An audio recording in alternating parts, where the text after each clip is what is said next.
Primero de todo, muchas gracias por estar aquí hoy sábado, a casi la hora de comer. Es un mérito que estéis todos aquí. Muchísimas gracias por haber venido.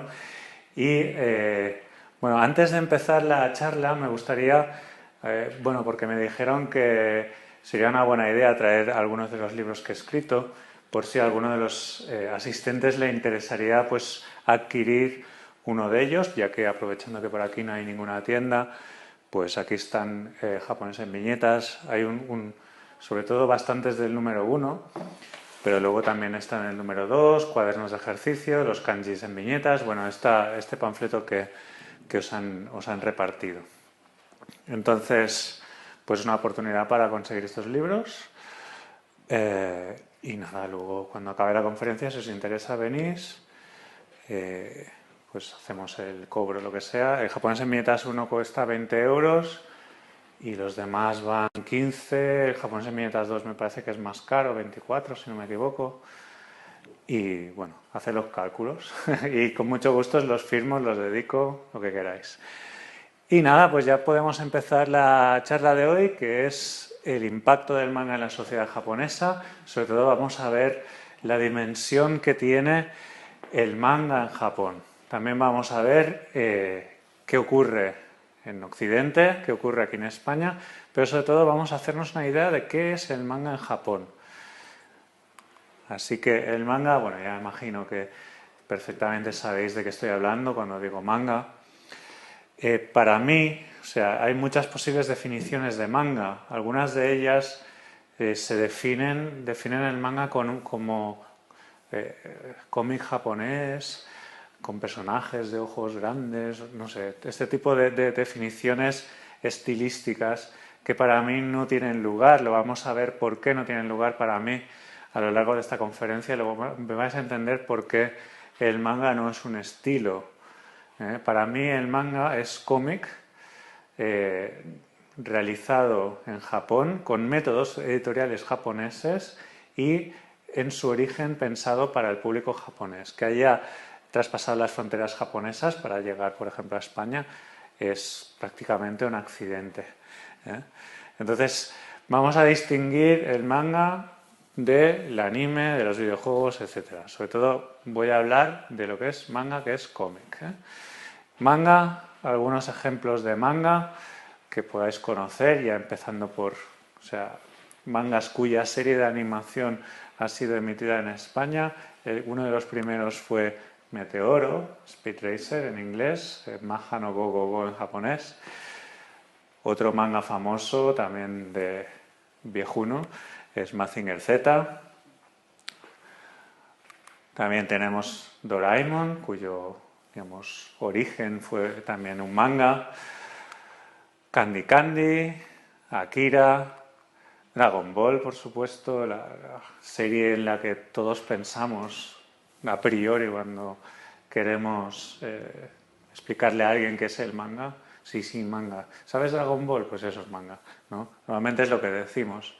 Los Caballeros del Zodiaco, Ranma, Capitán Tsubasa, que fue conocido aquí como Campeones, o Oliver y Benji, Shin-Chan, Naruto, estos ya son más recientes, One Piece, y el gran éxito de estos momentos, que es el manga y anime que más furor causa, es Ataque a los Titanes. Entonces, he puesto estas imágenes, contradicen un poco lo que he dicho, ¿no? Que voy a hablar de manga, entendiendo manga como cómic y tal. Todas estas imágenes así espectaculares son de las versiones animadas de estos manga. Un manga tiene este aspecto, en blanco y negro. A la derecha tenemos una página de One Piece, a la izquierda una página de Naruto. Y este es el aspecto original del manga. Luego se adaptan, los demás éxitos se adaptan a animación. Muchos también tienen mucha influencia en el videojuego, o sea, se hacen videojuegos de estos mangas, o hay videojuegos directamente muy inspirados en las historias y la estética de lo que sería el manga de tipo shonen, por ejemplo, luego vamos a ver. Bueno, básicamente es lo que quería decir, que el manga es el cómic, pero tiene una influencia muy grande en muchas otras industrias. ¿Y de dónde sale todo esto? ¿De dónde sale el manga? Vamos ahora a pasar un poco a contar la historia del manga, así un poco pinceladas, para que entendáis por qué el manga es tan grande en Japón, por qué es tan importante. Se dice, bueno, cuando abres un libro de historia del manga, lo primero que sale invariablemente es una imagen de los llamados Choujuu-giga del monje Toba.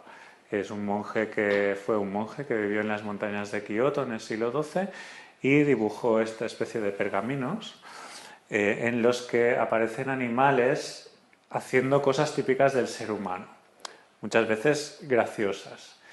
Entonces, sí que este estilo es así caricaturesco, es estilo divertido, pero de cómic tiene poco, porque no hay ni viñetas ni bocadillos de texto. Pero sí que los estudiosos, lo primero que dicen, el origen del cómic japonés es esto. Yo discrepo un poco, pero bueno, sí que está bien saber que existe esto. La propia palabra manga, ¿tenéis idea de dónde ha salido? ¿Quién inventó la palabra manga? ¿Por qué se llama manga al manga? Pues el inventor de la palabra manga no fue otro que Hokusai Katsushika, el famosísimo pintor de ukiyo-e, cuya obra más famosa tal vez sea esta, la ola sobre Kanagawa, de la serie 36 vistas del Fuji. Esto no tiene nada que ver con el manga, pero para que os hagáis una idea de quién es Hokusai. Es un pintor muy, muy famoso, muy influyente, no solo en Japón, sino también en Occidente. Entonces, este señor fue el que inventó la palabra manga. ¿Y por qué la inventó? ¿Qué significa manga? Manga significa, como vemos aquí, bueno, esto está en catalán o valenciano, ¿no? Significa dibujo aleatorio o dibujo garabato hecho por diversión, básicamente, más para que nos entendamos. Esta palabra se la sacó de la manga Hokusai. No era un chiste, pero al pronunciarlo me he dado cuenta de que sí. Pues lo que decía, se la inventó Hokusai a principios, no me acuerdo, bueno, en el siglo XIX, creo que a principios, para dar título a una serie de libritos llamados precisamente Hokusai Manga, que fueron un total de 15 libros que recopilaban pues esto mismo que vemos aquí. Estos son ejemplos de los Hokusai Manga, es decir, lo que a él le apetecía dibujar en ese momento, un poco pues como capricho, dibujo caprichoso, dibujo aleatorio. Un poco también se utilizaba como manual de dibujo para los que querían aprender a dibujar. Vemos aquí pues diferentes muecas de este señor, o aquí diferentes posturas de gente agazapada. Entonces todos los dibujos de Hokusai Manga de los 15 tomos son este tipo de dibujo. Esto sigue sin ser cómic, pero obviamente la influencia que causaron estos libritos fue tan grande que la propia palabra manga pasó a definir todo lo que tuviera que ver con dibujos caricaturescos a partir de ese momento. El cómic como tal, ya por fin el cómic moderno, entró a Japón a finales del siglo XIX a través de unas pequeñas colonias de extranjeros que se pusieron en Yokohama sobre todo, a raíz de la apertura por fin del país al comercio internacional. Pues hubo unos cuantos extranjeros que se instalaron sobre todo en Yokohama y Kobe y trajeron algunos de ellos algunas de sus revistas tipo satíricas tan típicas del siglo XIX, que se metían con los políticos o con la situación de la época, ¿no? Entonces, la primera revista que utilizaba el cómic como medio fue The Japan Punch en Japón, estaba escrita en inglés. También estuvo la Tobae, escrita en francés. Y poco a poco ellos fueron fichando a jóvenes japoneses para que también dibujaran. Uno de los más alumnos aventajados de esta primera generación de dibujantes fue Rakuten Kitazawa, que es el autor de estos dibujos de aquí, que es considerado el primer dibujante de manga profesional, primer mangaka profesional de la historia de Japón. Entonces, aquí ya vemos que la cosa cambia, aquí sí que hay textos. Sigue sin haber bocadillos, pero al menos tenemos textos y tenemos viñetas. En los años 20 ya la cosa fue evolucionando, como vemos, hasta ese momento el cómic era para adultos, de tipo satírico sobre todo, pero a partir de los años 20 empezaron a surgir los cómics para niños. El primer gran éxito sería este de aquí, que es Shōchan no Boken, las aventuras de Shōchan, y es el primer manga con bocadillos. Vamos aquí, bocadillos de texto. Como curiosidad vemos aquí el protagonista, este niño, Shōchan, y tiene una mascota que habla que se llama, no me acuerdo el nombre, pero es una ardilla. Y yo cuando lo leí, Shōchan, dije, esto es calcado a Tintín, ¿no? Tintín y Milú, es muy parecido, un niño investigador que vive aventuras, pero Shōchan es anterior a Tintín, es unos años anterior. Y el gran éxito del manga, digamos, primigenio, de la preguerra, sin duda Norakuro. Esta es una página de Norakuro. Es la historia de un perro que es militar y pues es una temática muy, digamos, típica de la época en la que se vivía, a finales de los años 30, en la que Japón se embarcó en su carrera militarista y, digamos, colonialista de Asia, que luego pues, se metió en la Segunda Guerra Mundial y fue un desastre absoluto, pero en esa época pues digamos que se quería un poco inculcar a los niños el valor del militarismo y todo esto, y Norakuro, a pesar de ser una historia de humor y tal, pues es un perro militar al fin y al cabo, y va avanzando. Primero es el soldado raso, luego pasa a cabo, luego sargento, etc. Pero viene la guerra, viene la dolorosa derrota y entonces pues tenemos a los niños que no saben, o sea, que son niños, se quieren divertir, pero no tienen muy bien, no tienen muchas opciones de diversión. Y es aquí cuando nace el manga moderno. Hasta este momento el cómic japonés era pues como era en cualquier sitio del mundo en esos momentos, una diversión más para niños. Entonces, ¿en qué momento se pasa de ser una diversión más para niños a ser un verdadero fenómeno? Esto empieza con la posguerra, cuando los niños están aquí queriendo divertirse, no teniendo muchas opciones. Una de las opciones es precisamente leer cómics. Los vemos aquí, estos están jugando con las espaditas y estos aquí están muy atentos a una especie de teatrillo callejero que también utilizaba algo similar al manga, que eran planchas de dibujos tipo cómic, pero con un narrador que iba pues narrando la historia, que es lo que estaba ocurriendo en cada una de estas planchas, y lo hacía de forma muy amena para los niños. Esto era gratuito, el espectáculo en sí era gratuito, pero cuando terminaba el espectáculo les vendía golosinas y se ganaba así la vida. Y es también uno de los precursores del manga moderno, el kamishibai, teatrillo manga, teatrillo de papel significa. Pero, bueno, ya fue en este momento, sobre todo en el año 1947, cuando surge el personaje que iba a cambiar el manga para siempre.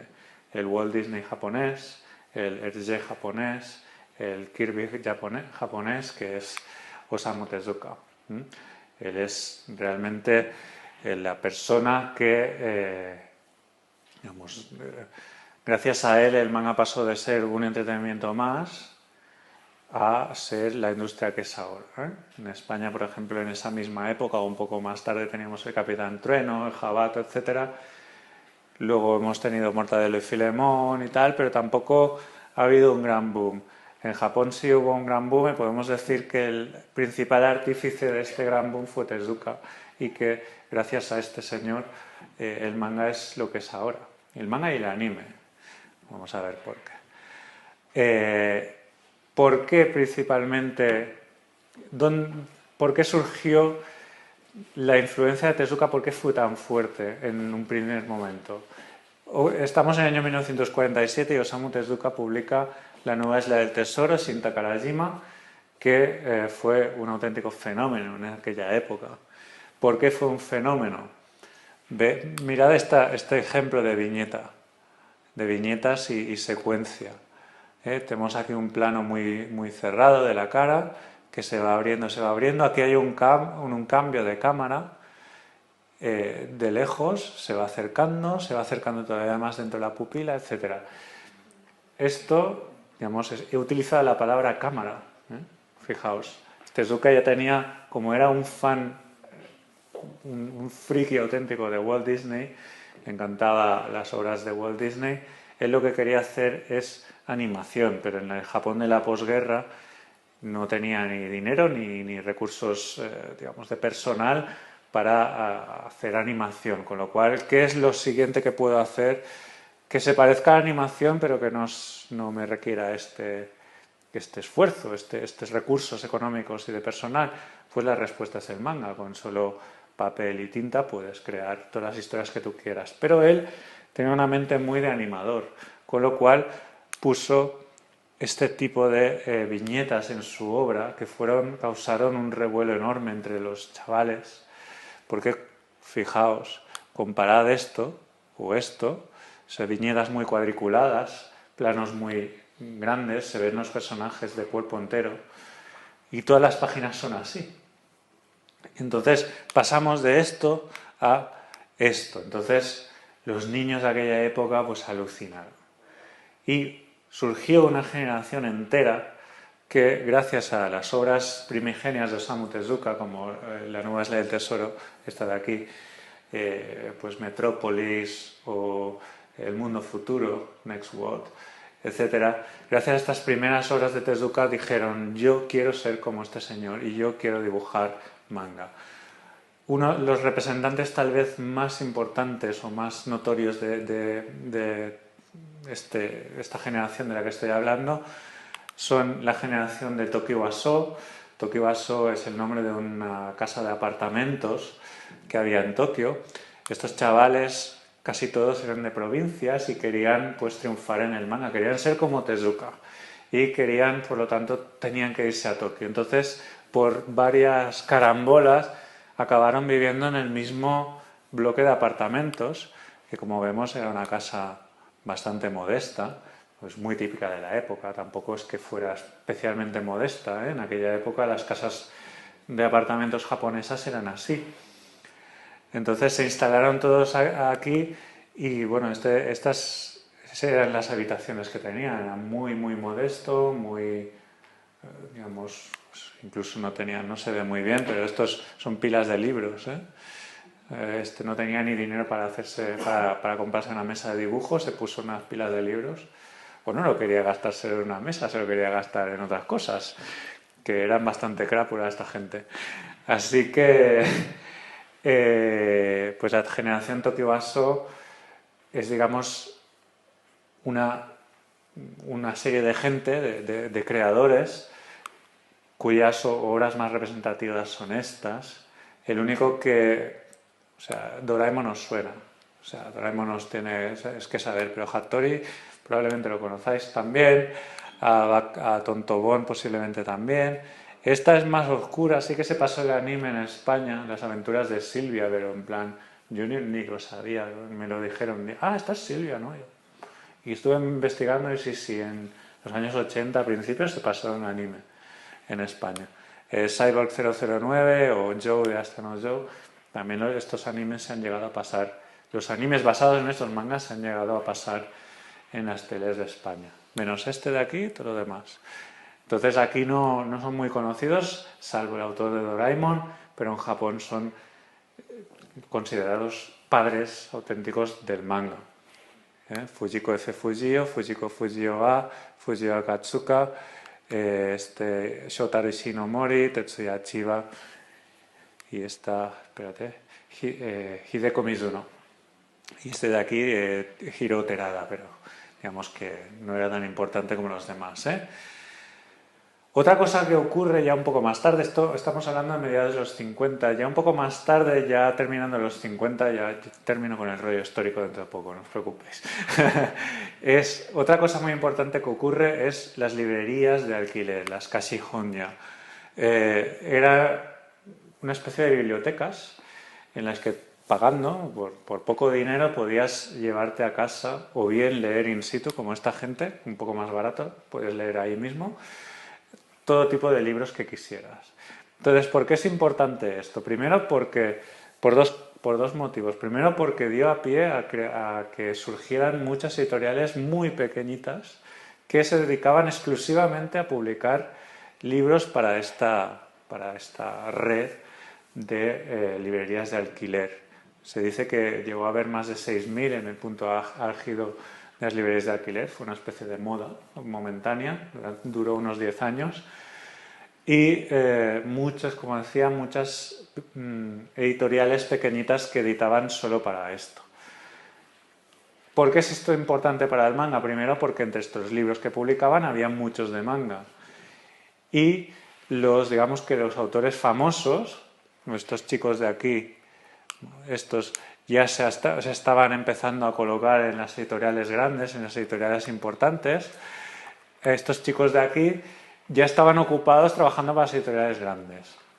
Entonces, las editoriales pequeñas estas que editaban exclusivamente para este circuito tenían que buscar a nueva gente. Entonces contrataron a gente muy joven que tuvo su primerísima oportunidad para trabajar en el mundo del manga. Estamos hablando, aquí tal vez no os van a sonar, pero os digo yo que son nombres muy importantes en la historia del manga. Yoshihiro Tatsumi, Takao Saito, Kazuo Umezu, Shigeru Mizuki, Tsuke Yoshiharu. Estos autores y muchos más debutaron gracias a que surgió este circuito de librerías de alquiler. Y otra cosa importante, fundamental en la historia del manga, es que hasta entonces, como eran las grandes editoriales las que copaban el mercado del manga, y ellos tenían una mente, digamos, bastante cerrada, es decir, para ellos el manga era para niños y por lo tanto las temáticas que podemos tocar llegan hasta aquí, no podemos tocar ciertas otras temáticas.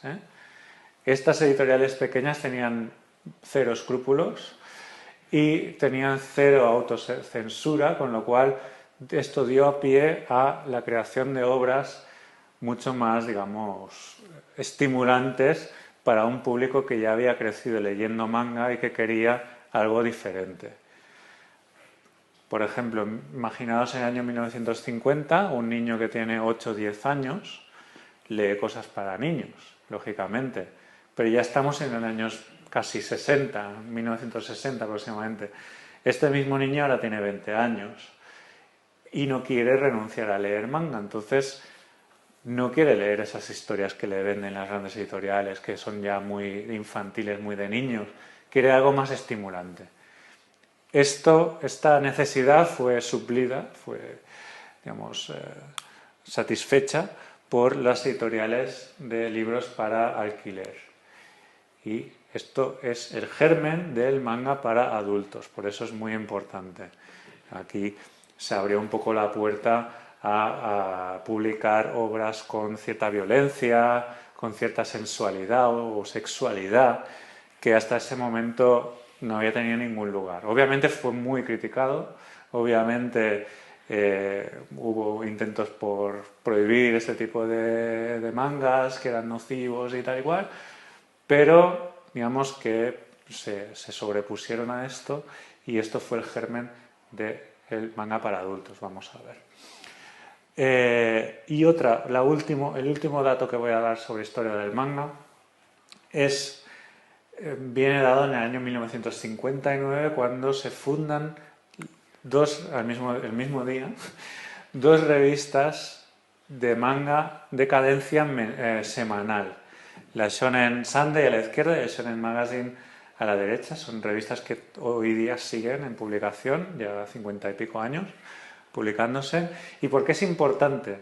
Porque la cadencia semanal obligaba a los dibujantes de manga, que hasta ese momento estaban publicando cada mes una historia y tal, obligaba a cada semana a presentar una serie de páginas. Con lo cual, y aparte, digamos que se creó el manga, el sistema de edición de manga tal como lo conocemos hoy en día. Es decir, cada semana se publica un capitulito y cuando tienes suficientes, unas 200 páginas, publicas un tomo. Y así hasta que termina la serie. Entonces podemos tener series que solo duran un tomo o series que cientos de tomos.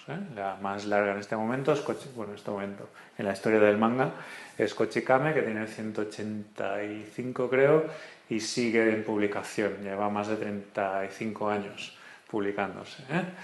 Entonces, la fundación de las revistas semanales es muy importante porque nos da el germen de lo que tenemos ahora mismo en cuestión de creación y publicación de manga.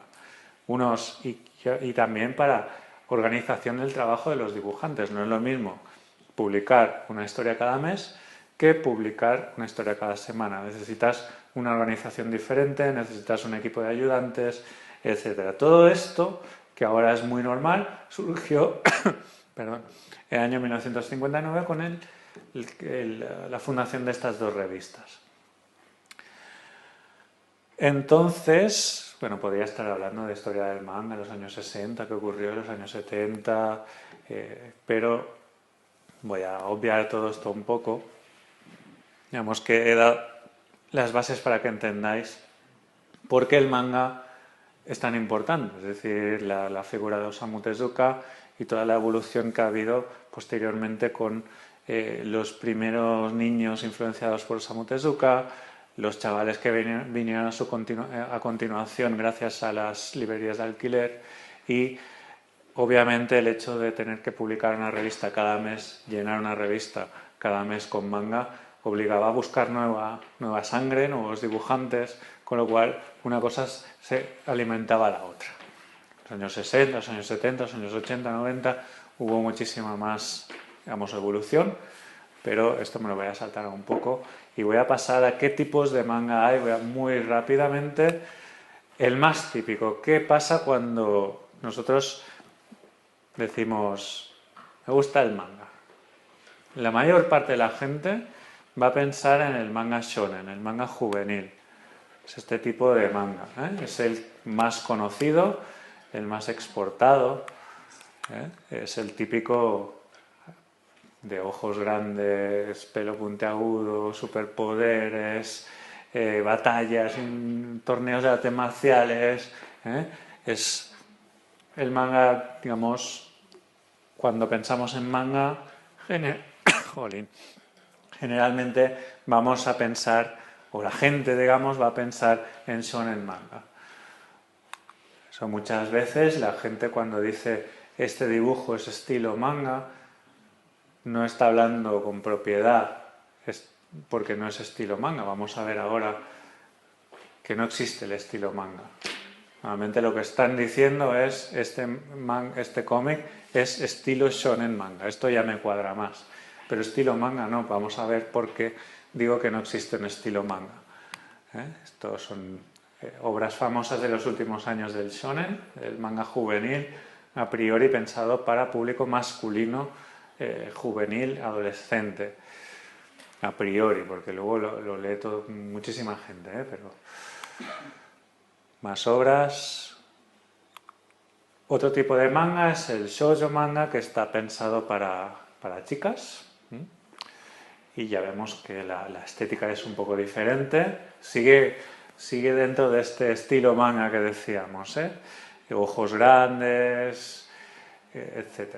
El shoujo manga, como digo, está pensado, digamos, para el público femenino. Y aunque hay un abanico de historias muy grande, puede haber historias ambientadas en entornos de ciencia ficción, en entornos históricos, todo tipo de entornos que nos podamos imaginar, pero una de las temáticas estrellas es el romance, lógicamente, porque está orientado a chicas y es lo que las chicas a priori quieren leer. Y si no les interesa el shoujo manga, se leen el shonen, no pasa nada.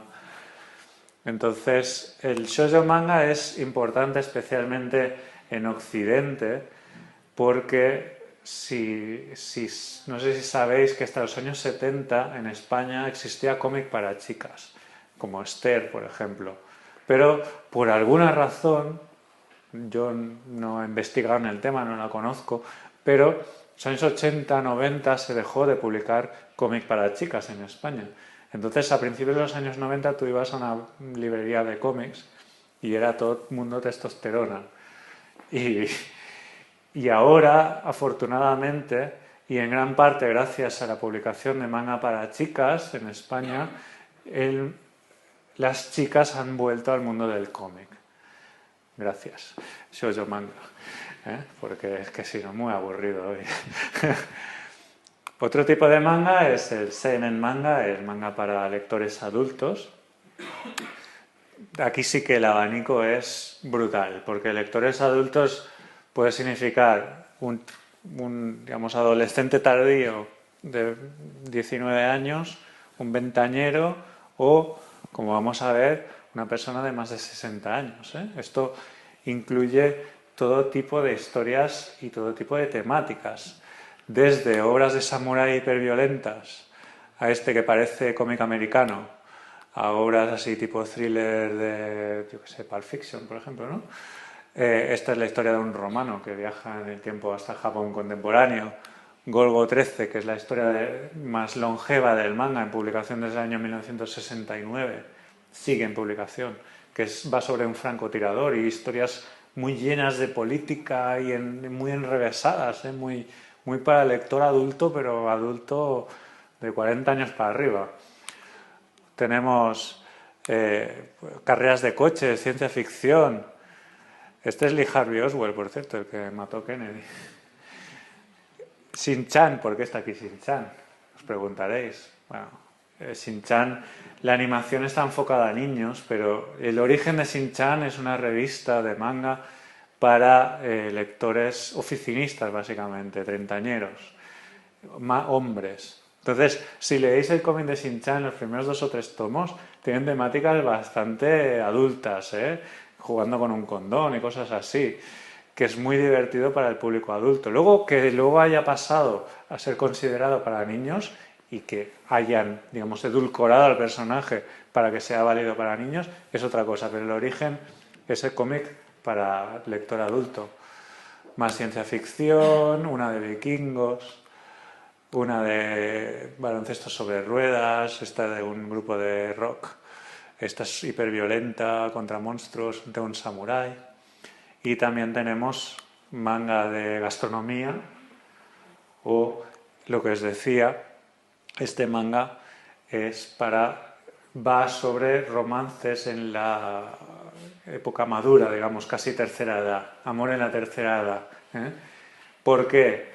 Como os decía antes, ese niño de 10 años en el año 1950, ¿cuántos años tiene ahora? Ahora tiene pues 70 y pocos. Imaginaos una persona que durante toda su vida ha leído manga. Le va a gustar este tipo de historias. Existen historias en Japón para este público. O sea, en Japón existe manga para cualquiera de edad, digamos, de posición social, no lo digo bien, pero bueno, ya me entendéis, sexo, lo que vosotros queráis, existe una historia para cada lector. También está el Josei manga, Josei Muke manga, que es manga para mujeres. Josei significa mujer, con lo cual las historias están pensadas para veinteañeras para arriba. Son historias que, digamos, heredan un poco el estilo del shoujo, del manga para chicas, pero que están ya enfocadas a mujeres de un poco más edad. Y luego muchos otros géneros, que por ejemplo hay un género muy, digamos, bastante influyente o bastante popular, que es el manga de juegos de azar. Este está jugando a Mahjong, es un juego de mesa, pero hay manga de pachinko, hay manga de Go, de shogi, manga de ajedrez, no sé si existe, pero estoy seguro que puede existir, etcétera. Es un género más. Esta es una plancha del manga que os decía antes de Amor en la tercera edad. ¿Lo veis? Estos dos maduritos en un balneario. Aquí tenemos otro género muy importante que se llama yaoi.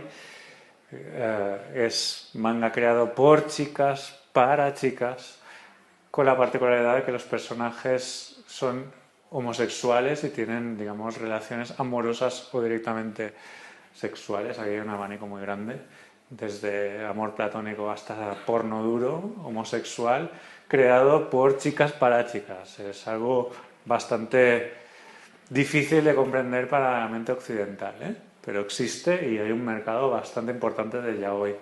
Y por supuesto el manga erótico pornográfico, que no es nada desdeñable la cantidad que se publica. Se dice que aproximadamente un 20-25% de todo el manga que se publica es de esta temática.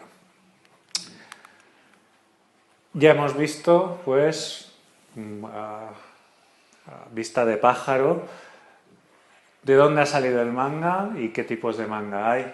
Ahora vamos a ver cuán grande es el manga, porque pues igual os estoy aquí diciendo todo esto y los mangas lo leen 4 gatos. ¿Lo leen 4 gatos en Japón el manga? El manga representa el 22,8% de la facturación del mundo editorial japonés. Esto es una cifra muy importante en un país, no sé si es el país con la industria editorial más grande del mundo, no lo sé. Por población puede que la americana o la rusa incluso sea mayor, no lo sé. Pero sí que es cierto, o la china, pero sí que es cierto que en Japón se lee mucho y se publica mucho y hay librerías por todas partes. Desde grandes librerías de varias plantas a librerías de barrio de solo unos pocos metros cuadrados. Y todos los japoneses en general leen muchísimo, se lee mucho.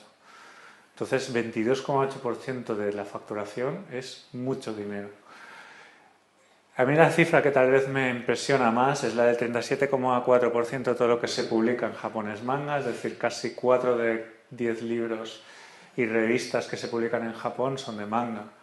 Con lo cual, en un país que la gente lee tanto, que 4 de cada 10 libros sean de manga es una cifra muy significativa.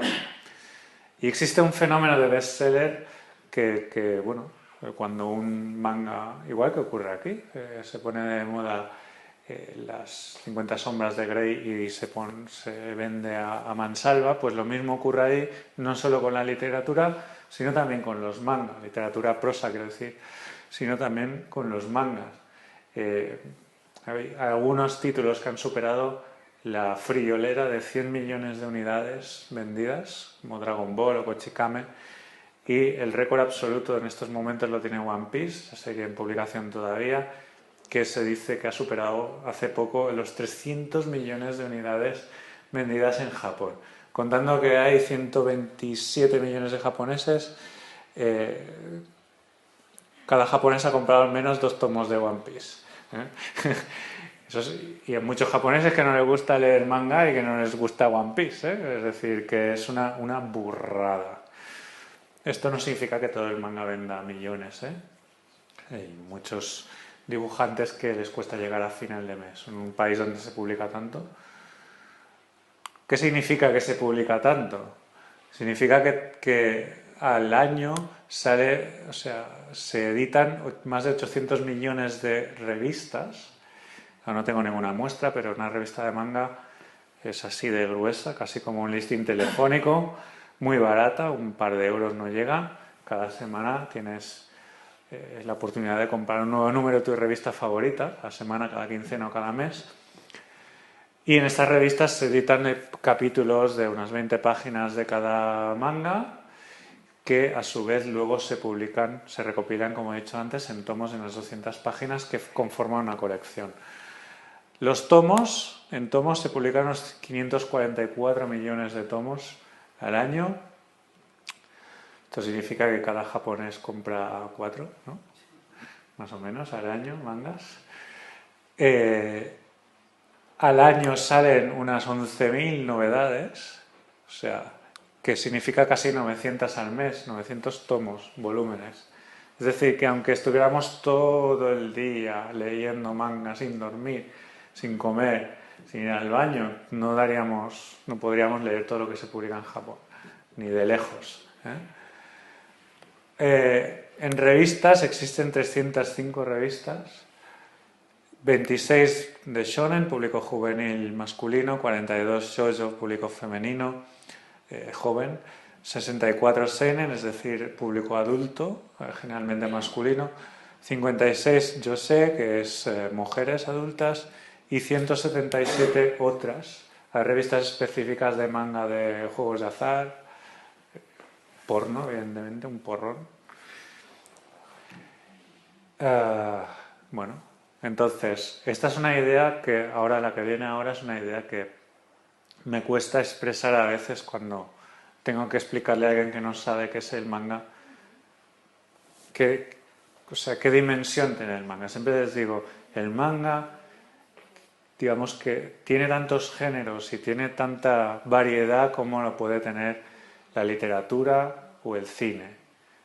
Y igual que tenemos literatura clásica, infantil, juvenil, de humor, romántica, de ciencia ficción, de thriller o erótica, al igual que tenemos cine clásico, infantil, juvenil, de humor, romántico, ciencia ficción, thriller, erótico pornográfico, tenemos manga clásico, infantil, juvenil, de humor, romántico, ciencia ficción, thriller y obviamente erótico pornográfico.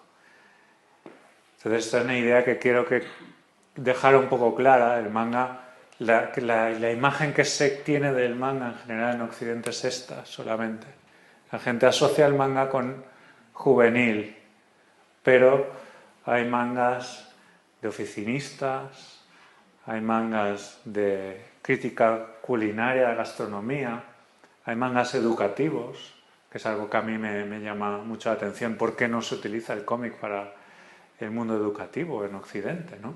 Tenemos un medio súper poderoso para transmitir ideas de forma inmediata, muy clara. Y en Japón sí tenemos manga para aprender a, no sé, diseñar libros, un manga para aprender historia, un manga para aprender biología. Tenemos cómic educativo en Occidente, por alguna razón, es un campo que no se ha explorado todavía. Es decir, que el manga es tan amplio como se quiera. Está explotado en todos los recursos. Y en Occidente lo que se explota del cómic, no de manga, básicamente es el infantil y sobre todo el juvenil. Y luego un poco ciencia ficción y tal vez thriller. Pero lo otro se tiende a dejar un poco de lado. Yo no conozco apenas ningún cómic sobre gastronomía que no sea japonés. Esta, digamos, la idea del manga como esto es algo que está tan arraigado que el año pasado tuvimos un pequeño disgusto, los, digamos, divulgadores del manga, cuando nos enteramos de que la Real Academia Española quería incluir, o sea, iba a incluir la palabra manga en el diccionario. Entonces, genial noticia, por fin podemos utilizar la palabra manga sin poner cursiva, por fin la podemos pluralizar, mangas, manga plural mangas. Sabemos que es un sustantivo masculino, por tanto, a veces los sudamericanos dicen las mangas, no, es los mangas. Ahora ya sabemos todo esto, pero ¿qué definición pusieron? Por Dios, pusieron esto, género de cómic de origen japonés, hasta aquí bien, de dibujos sencillos, en el que predominan los argumentos eróticos, violentos y fantásticos. O sea, toma ya, llevo yo 15 años aquí predicando que el manga, hay manga de todo, tal cual, un costumbrista, hay manga tal, y me salen con esto, dibujos sencillos. O sea, esto gente ha leído Vagabond, ha leído Akira o yo qué sé, incluso Dragon Ball. Dragon Ball tiene dibujos sencillos, en serio. Si me lo dices esto de Shin-Chan, vale, pero Dragon Ball. Hay del manga en general. Y sobre todo esto, en el que predominan argumentos eróticos, violentos y fantásticos. No tienes ni puta idea. O sea, no. Tú vas a Japón y sí, tienes la Shonen Jump, la Magazine, la Sunday, que igual sí predomina esto, porque hay muchas historias de deporte, por ejemplo, de baloncesto, de fútbol, lo que sea, y ahí no hay nada de erotismo, ni de violencia, ni de fantasía. Bueno, un poco sí. en Oliver y Benji, un poco flipado. Pero bueno, lo que sea, ¿no? No, o sea, tú vas y ves todas las revistas que hay sobre mangas de oficinistas que hacen negocios o son un manga costumbrista con una sensibilidad bestial, ves mangas de humor descacharrante, ves de todo y vienen estos pobres, no les voy a insultar porque tampoco tienen que saber de todo, pero joder, al menos infórmate, ¿no? Afortunadamente, después de varias quejas que tuvimos y enviamos emails y todo, respondieron muy bien. Esto se los tengo que agradecer a la Real Academia Española, que cambió la definición de manga al cabo de 15 días o así. Y ahora simplemente pone cómic de origen japonés, que bueno, te curas en salud, no dices nada, pero a mí ya me sirve, ¿eh? Para mí, como he dicho antes, la definición del manga es un poco más compleja. Como ya podéis, ahora entendéis, porque he dicho antes que no se puede definir el manga como un estilo, ¿no? Cómic en el que los personajes tienen ojos grandes y no, porque hay muchos cómics en los que los personajes no tienen, aquí, sin ir más lejos, este no tiene los ojos grandes y este tampoco.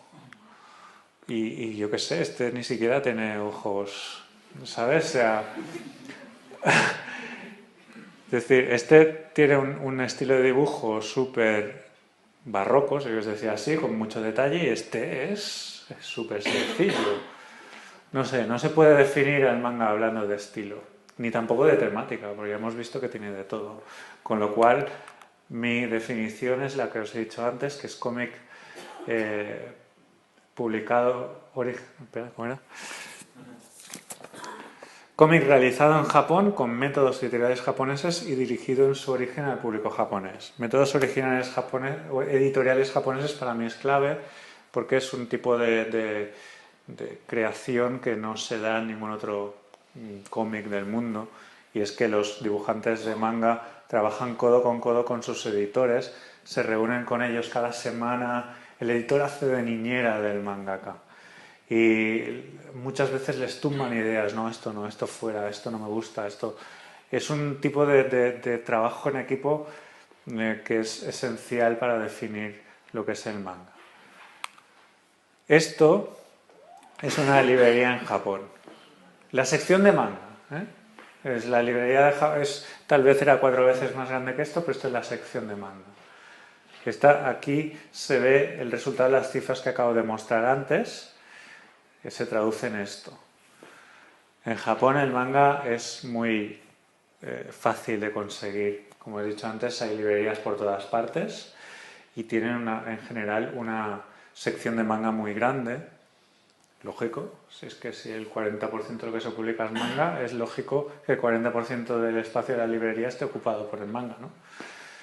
Entonces no es el único sitio donde podemos conseguir manga. Bueno, estos son más librerías de nuevo, esto de aquí, que podemos ver cómo colocan las series, digamos, que quieren destacar.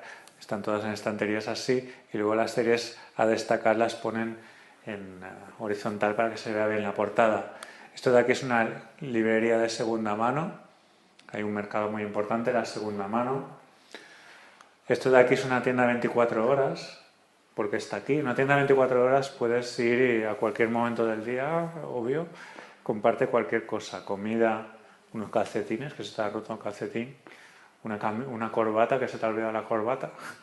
Puedes comprarte cepillo de dientes y también puedes comprarte revistas y libros y también mangas. Es decir, que en Japón tienes insomnio un día, bajas a la tienda y te compras un manga a las 4 de la mañana.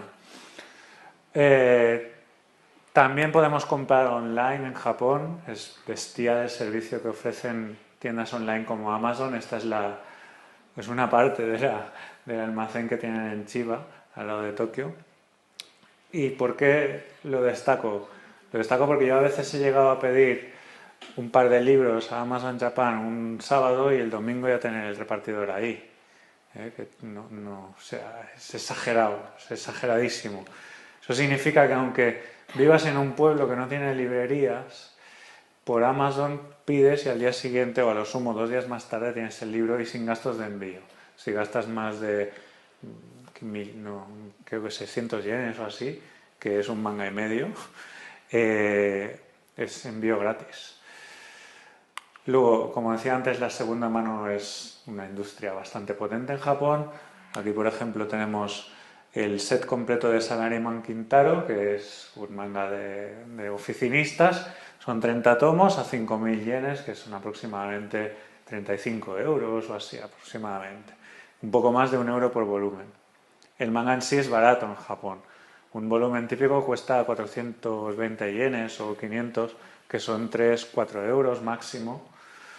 Entonces es accesible y es barato.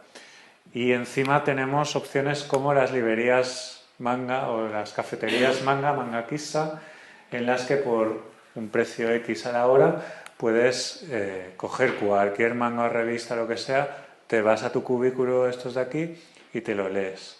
Entonces son unas tiendas bastante, unos establecimientos bastante curiosos, porque desde hace unos años ya se han sofisticado hasta el punto de que hay algunos que ofrecen servicios de duchas para que si se pierdes el último tren, la forma más barata de pasar la noche en Tokio, por ejemplo, es pagar las 5 o 6 horas que vas a estar ahí de noche, que está todo cerrado, digamos, de los trenes, y pasarte 5 o 6 horas ahí en tu butaca durmiendo. Te puedes duchar y todo, ¿no? Entonces ya es un poco exagerado. También tenemos tiendas en las que se vende todo tipo de objetos, merchandising relacionados con las series de manga y anime. Esta es una Jump Shop, se vende todo lo que quieras sobre las series de la revista Shonen Jump, que es la más vendida, la más importante, es de donde han surgido casi todos los éxitos. Shonen Jump vende unos 3 millones de ejemplares a la semana actualmente. Y de ahí, pues, series que han salido de ahí, desde Mazinger a Doctor Slump, a Dragon Ball, Oliver y Benji, Caballeros del Zodiaco y últimamente Naruto, Bleach, One Piece, yo qué sé. Entonces, que casi todo lo más famoso ha salido de la Shonen Jump, pues tienen estas tiendas en las que venden muñecos, pins, lo que queráis de estas series. El manga es ubicuo en Japón. Como he dicho antes, se manejan unas cifras muy grandes de ventas en los bestsellers. Esto significa que publicitariamente tienen el mismo, si no más poder que la industria, por ejemplo, del cine, con lo cual es normal encontrarte anuncios de manga dentro de los vagones de tren o en la misma estación en carteles de anunciadores. Está así de normalizado. Y también es bastante común encontrarte a gente leyendo manga en el tren de camino al trabajo o a la escuela. Es bastante común, pero últimamente ha dejado de ser tan común, sobre todo desde hace 10 años a esta parte, porque sobre todo ahora tenemos los smartphones o los teléfonos móviles ya desde hace muchos años en Japón tienen funcionalidades de internet, con lo cual pueden leer las noticias. La gente ahora lo que hace es estar con el móvil, pero estar con el móvil también abre la puerta a leer manga. Hay muchas aplicaciones para leer manga en el teléfono móvil. Y obviamente el futuro, no sé si decir futuro porque también es presente, del manga es el libro electrónico, las tablets, que es algo que está costando en Japón. Yo creo que es claramente el derrotero que va a seguir el manga en el futuro, pero está costando en Japón. ¿Y por qué está costando en Japón? Lo hemos visto antes. Tiendas, librerías por todas partes, servicio impecable de Amazon, precios baratos, segunda mano a 4 duros. Entonces, teniendo el manga tan accesible, las manga Kissa, las cafeterías manga, teniendo el manga tan accesible, tan fácilmente, ¿qué necesidad hay de tenerlo en la tablet, ¿no? Pero, sobre todo en Occidente, yo creo que aquí va a ser la clave del manga electrónico, va a ser no tanto en Japón, sino en Occidente. Y de hecho ya están trabajando en ello, sobre todo en Estados Unidos. En Occidente va a ser la clave de la... Si el manga ya está bastante implantado en Occidente, con esto lo vamos a implantar más, porque One Piece, imaginaos, son 72 tomos actualmente, que ocupan la estantería así. ¿Y qué te gastas por One Piece? A 7,5 €, 8 € cada tomo, multiplica por 72, es un dineral. Y además hay mucha gente que no tiene acceso a librerías especializadas donde se vende, etcétera. Entonces, cuando esto por fin se implante en el libro electrónico, con un iPad o con un Kindle, fácilmente con 2 clics y por, espero, un precio muy razonable, podremos acceder en nuestro propio iPad o nuestro Kindle, tener 200 tomos, 500 tomos, 1000 tomos en escaso medio kilo que pesa ahora el iPad. Y dentro de 3 años pesará 100 gramos, seguramente. Así que yo creo que este es el futuro, pero como digo, está costando porque en Japón simple y llanamente no es necesario. Entonces, más cosas relacionadas con el manga en Japón, la dimensión del manga en Japón, se puede ver también, por ejemplo, en eventos. El evento dedicado al cómic más importante, o sea, con más afluencia de público del mundo es el Comiket. Se celebra 2 veces al año en Tokio, en agosto y diciembre, y cada edición van unas 560.000 personas. ¿Y a qué van? Porque no es un salón del cómic al uso. Ahí no van los autores famosos, ahí no van ni siquiera las editoriales profesionales, ahí van gente a vender su fanzine, su doujinshi que se llama, su obra autoproducida y autopublicada, generalmente parodias y generalmente de tipo yaoi, como os he dicho antes, homosexual, vamos, cogen a Sasuke y a Naruto y los lían entre ellos, o quien sea, sí. Yo tampoco soy muy partidario, pero oye, es una realidad. Y entonces el Comiket es bestial. Cada año hay 80.000 solicitudes de creadores de manga independiente y se acaban seleccionando unos 50.000. Cada año no, cada edición. O sea que es una auténtica burrada. Otro evento importante es la Jump Festa, dedicada solo a los personajes de la Shonen Jump, la revista esta, que se celebra en fechas navideñas en Chiba, al lado de Tokio, y reúne unas 163.000 personas. Entonces es bastante impresionante. Y otra curiosidad, que no reúne a tanta gente, pero es muy curioso, es el World Cosplay Summit, el, digamos, campeonato mundial de cosplay. El cosplay es este arte o afición a disfrazarse de tus personajes favoritos de manga, anime, videojuegos o en definitiva lo que te dé la gana. Pero digamos que el origen de todo esto está en el manga y el anime. Entonces, varios países mandan a sus representantes. La final española se celebra cada año en el Salón del Manga de Barcelona. Y en agosto se mandan, digamos, cada país manda a sus representantes a Nagoya y allí se decide quién es el campeón del mundo de cosplay. España todavía no ha ganado nunca, a ver, pero llevan 7 o 10 años con esto. Entonces, a ver si este año hay suerte y gana el equipo español. También en Japón, bueno, hay muchos más eventos, pero estoy aquí haciendo una visión de pájaro. En Japón tenemos museos, desde museos globales dedicados al manga en general, como el Museo Internacional del Manga de Kioto, que es realmente bonito de ver. Está en Kioto, en la ciudad más turística de Japón. Entonces, si vais a visitar Japón, vais a ir a Kioto por fuerza, dedicadle una tarde al International Manga Museum que está realmente bien, está muy chulo. Pues eso, desde museos dedicados al manga en su totalidad a museos específicos de autores u obras, como este dedicado a Fujiko F. Fuji, el autor de Doraemon, que está en Kawasaki. Muchos otros museos hay, un montón, el Museo de Osamu Tezuka, el de Ishinomori, el de Eiji Matsumoto, yo que sé, un montón de museos por todo Japón. Y también tenemos monumentos tipo la estatua de Gundam a escala real, un Gundam de 8 metros.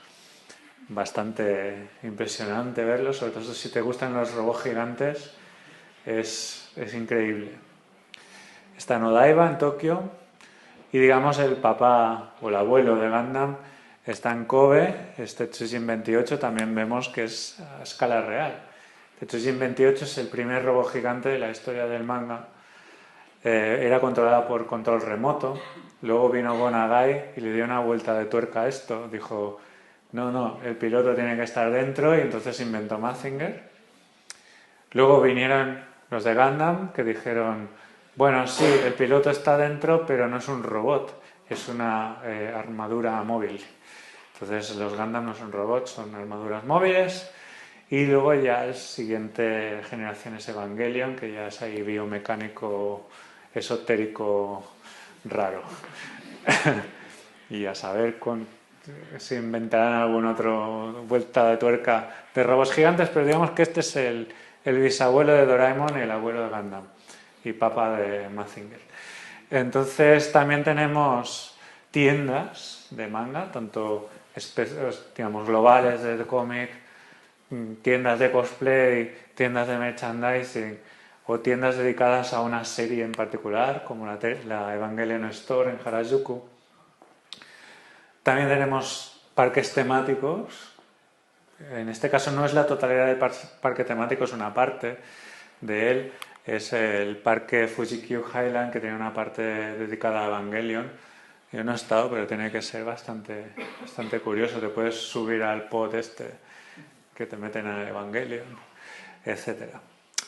Y bueno, hay muchas más cosas en Japón, pero para que veáis que el manga va más allá de lo que es el papel para pasar a toda una industria de entretenimiento que ha dado lugar al anime y luego a todas estas cosas que hemos visto, museos, tiendas, yo qué sé, lo que os podáis imaginar, música incluso. Cuando un manga se adapta a anime, tienen que ponerle música en el opening y en el ending, contratan a grupos o famosos o que podrían ser famosos y entonces los lanzan al estrellato con esto. Entonces todo está bastante interrelacionado a la industria del entretenimiento japonés y digamos que uno de los grandes pilares es el manga. Bueno, hemos visto el caso de Japón, vamos a comparar un poco cómo es en el mundo, donde se publica manga de forma oficial, en papel. Los países en oscuro es donde se publica más cantidad, los países en verde claro donde se publica manga pero en menos cantidad. Entonces, el país donde se publica más manga fuera de Japón, ¿cuál creéis que puede ser? ¿Estados Unidos? ¿Latinoamérica? No, es Francia. Francia es el principal país donde se publica. Están locos los franceses con los Japón. Es una pasada, tendrán mucha envidia. Entonces, el siguiente país tal vez sería Corea del Sur, o tal vez Taiwán, o tal vez Estados Unidos, pero por pura población, de 300 millones de habitantes. Y luego ya vendría Italia, probablemente, Alemania, España. Estaríamos ahí. Bueno, en el top 10 estamos. Obras más famosas en el mundo de manga. Os podéis imaginar cuáles son, han salido prácticamente todas. Esto según una encuesta del año pasado. De más a menos popularidad, Dragon Ball, One Piece, Doraemon, Naruto, Pokémon, Evangelion, Oliver y Benji, Gundam, Akira y empatados en 10ª posición Astro Boy y Slam Dunk. Entonces son obras de manga o anime, digamos que salvo Pokémon, Evangelion y Gundam, todas las demás su origen es manga. Gundam y Evangelion el origen es anime y Pokémon el origen es videojuego. Así, y esto no significa que no haya mangas de Pokémon o mangas de Gundam, no los hay, pero digamos que el origen, de dónde salió el personaje, de dónde salió la historia, como vemos aquí, el 70% de ellos son de cómic. Unas cuantas cifras, esta vez españolas, vamos a comparar esos millones, esos porcentajes. La tirada media en España calculo unas 3.000 unidades. Esto es una cifra que es muy inventada por mí, pero porque las editoriales españolas no facilitan, es como un secreto de estado raro, no se puede saber cuánta tirada tienen los mangas, pero por lo que yo hablando con editores deduzco que el que tira menos tira unas 1000 unidades y el que tira más tiene unas 7000. Entonces la media estará unas 3000, calculo. Entonces hay fenómeno de bestseller, pero como vemos es mucho más modesto. Naruto venderá en 20-30.000 ejemplares. Por esos lares estará también Death Note. Y poca cosa más. Es comparar esto con los 300 millones de One Piece. En 2012 hubo 362 novedades contra casi 11.000 en Japón. No está mal tampoco, 362, casi una por día.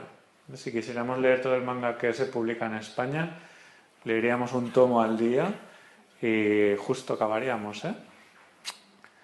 Aproximadamente el 40% de todo el cómic comercializado en España es el manga, y esta es una cifra bastante significativa porque España digamos, el mercado de cómic americano es súper importante en España. Es el país, después de Estados Unidos, donde se publica más cómic americano. Aquí nos gusta mucho el cómic americano, Batman, Superman, X-Men, etc. Entonces competir con esto es duro, y a ver que el manga sea el 40% es una cifra bastante respetable. Y durante la última década, digamos que la gráfica es así. En 2001 empezó lo que yo llamo el segundo boom del manga, primero siendo el de Dragon Ball en el 92, que luego, o sea, en el 92 sale Dragon Ball, se vuelven todos locos editando manga, representa que no, luego ya se descubren que no vende tanto, baja, y en 2001, que estábamos en 106 novedades al año, empieza este segundo boom, sobre todo gracias a la editorial Glenad, que empezó a editar Ranma, Senseiya, Cardcaptor Sakura en formato tomo japonés. Esto aumenta, coincide con los locos años 2000, ¿no? Coincide con nuestro gran auge económico y el milagro económico español, que luego se descubrió que era una burbuja del copón bendito, y la burbuja del manga consecuentemente también se explota, y aquí hay un declive bastante importante, pero como vemos estos últimos años ha habido bastante estabilidad, y yo por lo que estoy viendo creo que esto se va a mantener aquí en las 350 o 400 novedades al año durante tiempo, y a saber qué va a pasar, porque estamos aquí con el libro electrónico en ciernes. Esto lo va a alterar estas cifras, espero que para bien, pero digamos que la tendencia que hay ahora es estabilidad. Las editoriales han encontrado el punto óptimo. Antes no era normal tampoco editar 750 tomos al año, no había tanta gente que comprara manga, es obvio. Pero ahora parece que ya han encontrado ese punto de equilibrio que estaría aquí. La siguiente y última diapositiva es sobre convenciones fuera de Japón. Las he dividido en dos categorías: las que son de manga, anime o Japón en general, en particular. La más importante es el Japan Expo de París, principios de julio. 182.000 asistentes, más o menos, 200.000 tal vez, no sé. Para mí es la convención sobre manga más importante del mundo, más que las de Japón. En general, lo digo porque en Japón, como hemos visto, son muy específicas, o de fanzines o de la Shonen Jump, no hay ninguna global. La única global grande que hay es la Japan Expo de París. Ahí van las grandes editoriales, ahí se presentan todas las grandes series. Es una convención, una feria de cómic, animación japonesa, digamos, global, muy importante. Y luego, en segundo lugar, ya estamos nosotros, el Salón del Manga de Barcelona en España, finales de octubre, que este año ha reunido a 115.000 personas y que podría haber sido muchísimo más si no fuera por el efecto Madrid Arena, que provocó que los responsables de seguridad estuvieran muy paranoicos con el aforo. Se formaron unas colas brutales en el exterior cuando dentro se podía pasear con toda tranquilidad. Hubo mucha polémica, muchas quejas, y ya os digo que esto es debido a que los responsables de seguridad del Ayuntamiento y de Fira de Barcelona se pusieron realmente intransigentes con esto. No, el aforo es tal y no pasa nadie hasta que no salga nadie. Salen dos, entran dos, ¿no? Y así. Si no fuera por eso, el año pasado hubo 112.000 personas, este año 115, a pesar de haber doblado el espacio respecto al año pasado.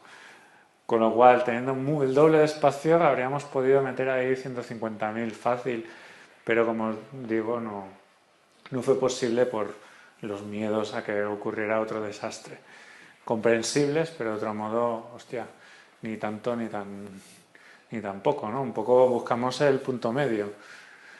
Entonces, las siguientes ya convenciones vemos que ya se van mucho para abajo, ¿eh? Tanto que son los americanos, la más importante de manga y anime es la Anime Expo de Los Ángeles y unas 50.000 personas, menos de la mitad que el Salón del Manga de Barcelona.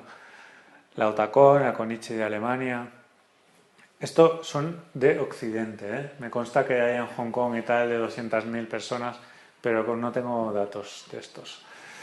Y luego están las convenciones generales de cómic, que por supuesto incluyen manga.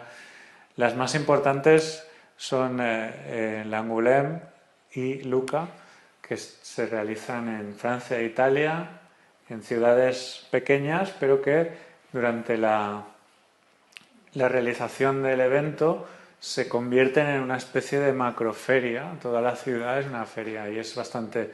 No he estado en Lucca, pero sí en Angoulême, y es bastante chulo el ambiente que hay.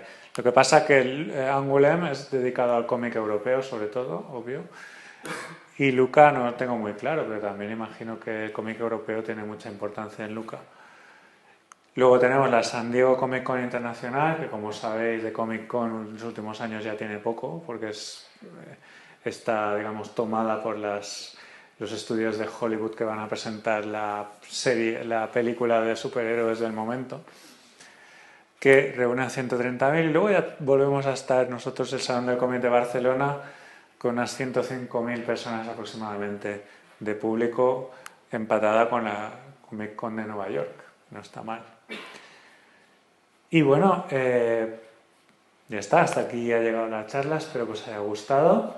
Os recuerdo que están aquí a la venta los japoneses en viñetas, aprovechadlo si queréis, os los dedico, os lo firmo lo queréis. Y nada, muchísimas gracias por vuestra atención y mañana a las 11 tengo otra conferencia, por cierto, la traducción de mangas, si os interesa, ya sabéis. Muchas gracias.